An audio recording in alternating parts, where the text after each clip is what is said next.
Baik, bismillahirrahmanirrahim. Assalamualaikum warahmatullahi wabarakatuh. Yang terhormat dosen pembimbing saya, Dian Kartika Rahaja, SE, MSc, PhD. Yang terhormat dosen penguji saya, Profesor Dr. Era Supriyono. Yang terhormat teman-teman sekalian, terima kasih atas waktunya untuk bisa menghadiri SRM 3 saya dengan judul Analisis peran audit internal dalam pencegahan fraud studi kasus pada Universitas XYZ di Yogyakarta. Baik, langsung saja latar belakang penelitian. Latar belakang penelitian ini yaitu menurut Institute of Internal Audit tahun 2016 bahwa audit internal dapat mendorong atau membantu organisasi untuk mencapai tujuannya. Kemudian PP nomor 60 tahun 2008 terkait pengawasan internal, di mana di sini salah satunya adalah aktivitas audit yang di mana dapat memberikan keyakinan yang memadai kepada stakeholder dan untuk mewujudkan good governance. Kemudian hal tersebutlah yang melatar belakangi Grand Design Reformasi Birokrasi yang menjadi landasan bagi kementerian, pemerintah daerah maupun lembaga yang diharapkan dapat penyelenggaraannya bisa bersih dan bebas dari KKN dan dapat menghasilkan pelayanan yang berkualitas, berintegritas, dan berkinerja tinggi. Perguruan tinggi di sini merupakan salah satu lembaga yang mempunyai peran strategis untuk penyelenggaraan pendidikan, di mana tata kelola yang baik menjadi sebuah tuntutan. Kemudian menurut ICW tahun 2016 terdapat 37 kasus dugaan korupsi di institusi perguruan tinggi dalam 10 tahun terakhir yang merugikan negara sekitar 218 miliar lebih.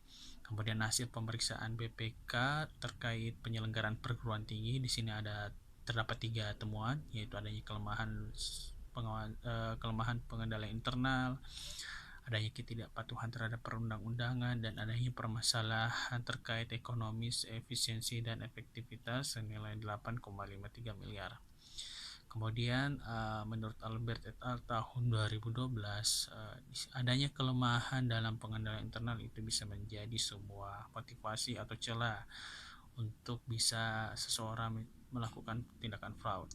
Menurut Wanen Kota tahun 2016, pengadaan merupakan salah satu sumber fraud terbesar dalam sektor publik.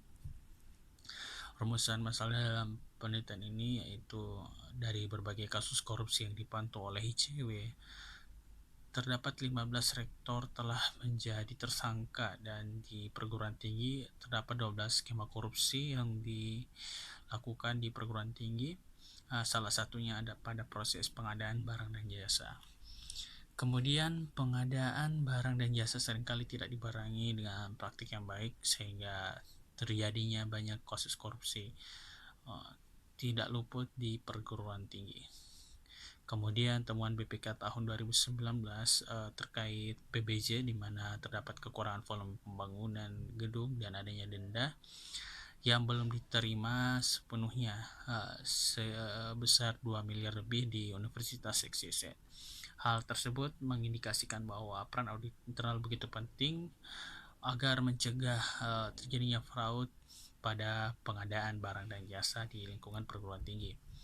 Kemudian pertanyaan penelitian ini yang pertama, bagaimana peranan audit internal dalam mencegah terjadinya fraud pada pengadaan barang dan jasa di Universitas XYZ?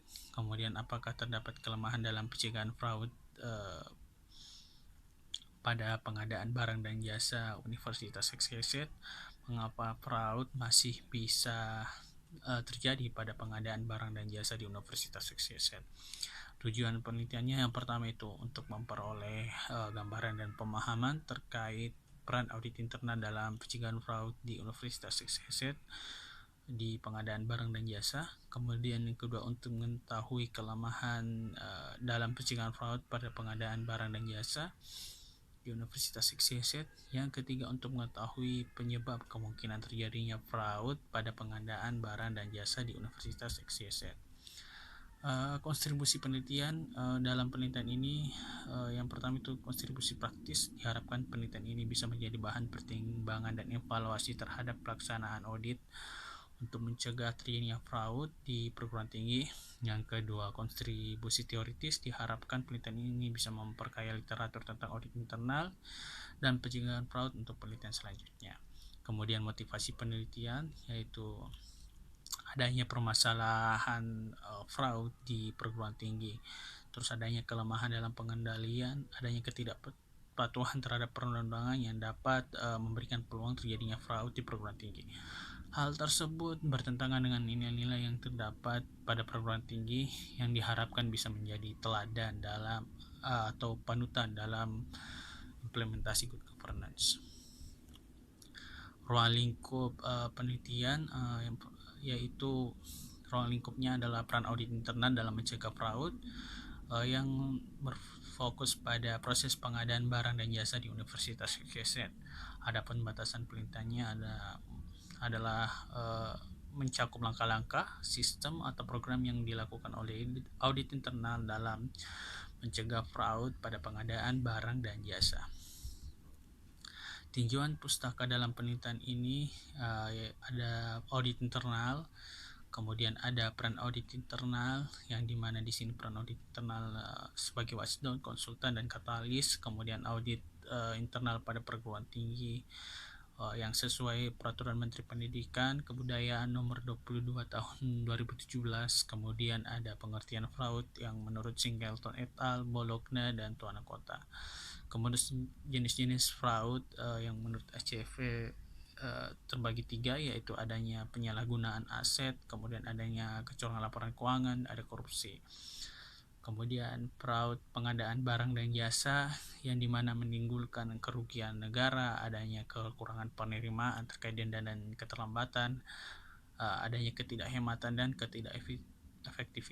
keefektifan dalam proses PBC. Kemudian peran audit internal dalam pencegahan pengadaan barang dan jasa, di mana ada assurance activity, anti-corruption activity, dan consulting activity. Kemudian landasan teori yang digunakan dalam penelitian ini adalah fraud triangle atau segitiga fraud, yang dimana fraud ini terjadi karena adanya 3 elemen, yaitu elemen tekanan, kesempatan, dan pembenaran. Kemudian penelitian terdahulu yang digunakan pada penelitian ini yaitu penelitian yang dilakukan oleh Rustiarini tahun 2019, Abdullahi dan Mansur tahun 2018, Smith et al. 2005, Vosaines 2019, Joseph et al. 2019, dan Witzhausen 2017. Metodologi penelitian. Desain penelitian ini melakukan metode kualitatif dengan pendekatan studi kasus, yang di mana Universitas XYZ ini adalah objek penelitiannya.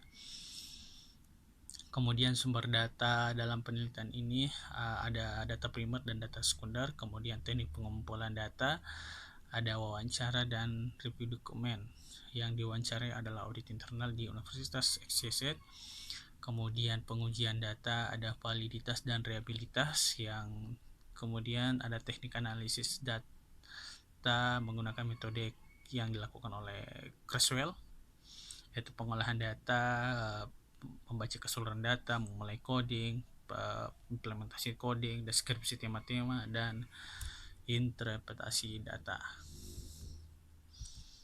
Selanjutnya hasil penelitian dan pembahasan.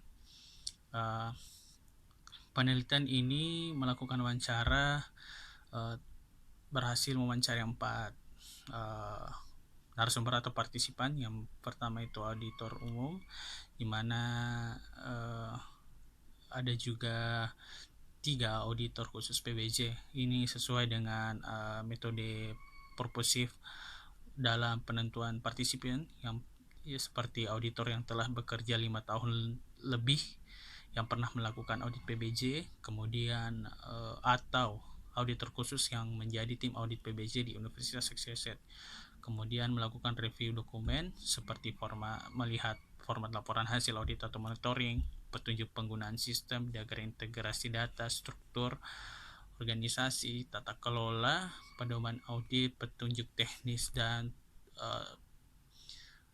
peraturan terkait PBJ, dan serta piagam audit internal di Universitas XYZ.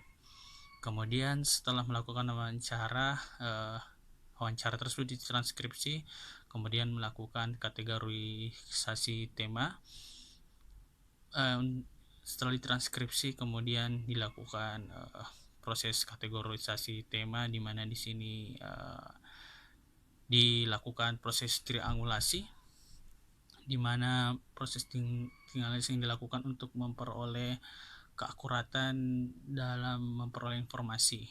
Di sini dilakukan dua triangulasi, yaitu triangulasi sumber, kemudian ada triangulasi teknik, kemudian melakukan member checking. Yang bisa dilihat dalam PowerPoint di sini ada tampilan bagaimana triangulasi sumber dan triangulasi teknik serta member checking. Hasil penelitian ini juga memberikan sebuah gambaran bahwa audit internal berperan dalam mencegah terjadinya fraud pada pengadaan barang dan jasa dengan melakukan assurance activity, anti-fraud activity, dan consulting activity, di mana di sini assurance activity dilakukan seperti melakukan audit PBJ, adanya tim khusus audit PBJ. Kemudian anti-fraud activity di sini dengan melakukan adanya manajemen risiko, penegakan sanksi dan denda, monitoring tindak lanjut, adanya pengawasan sistem terintegrasi. Kemudian consulting activity dengan melakukan konsultasi, adanya tim counterpart, kemudian ada pendampingan dan pelatihan. Terus kelemahan dalam pencegahan fraud pada pengadaan barang dan jasa, yaitu adanya kelemahan dalam pengendalian, kurangnya alat bantu pengawasan, adanya sistem yang tidak terintegrasi dengan baik, kemudian akses yang terbatas, adanya kurangnya sosialisasi kepada auditi. Kemudian penyebab kemungkinan terjadinya fraud di Universitas Sekseset terkhusus pada proses PBJ karena adanya faktor kesempatan dan faktor rasionalisasi. Nah, adapun keterbatasan dalam penelitian ini, yaitu pertama, peneliti tidak bisa melakukan wawancara secara langsung dan melakukan dokumentasi secara langsung dan tidak melakukan observasi karena adanya pandemi COVID-19. Kemudian di sini juga terdapat keterbatasan dokumen karena bersifat sensitif dan rahasia. Kemudian peneliti juga tidak dapat melakukan wawancara dengan ketua audit internal dan kepala bagian audit monitoring. Saran penelitian ini, yang pertama itu saran untuk audit internal di Universitas Sekseset. Yang pertama itu secara aktif audit internal ini melakukan sosialisasi terkait kegiatan pencegahan fraud. Yang kedua, menyelesaikan penyusunan program pedoman teknis probity audit. Yang ketiga, perlunya penambahan alat bantu pengawasan. Yang keempat, penyempurnaan sistem pada pengawasan PBJ. Kemudian menjalin kerjasama dengan audit independen lainnya yang seperti pelatihan-pelatihan terkait pencegahan fraud pada PBJ. Kemudian saran untuk penelitian selanjutnya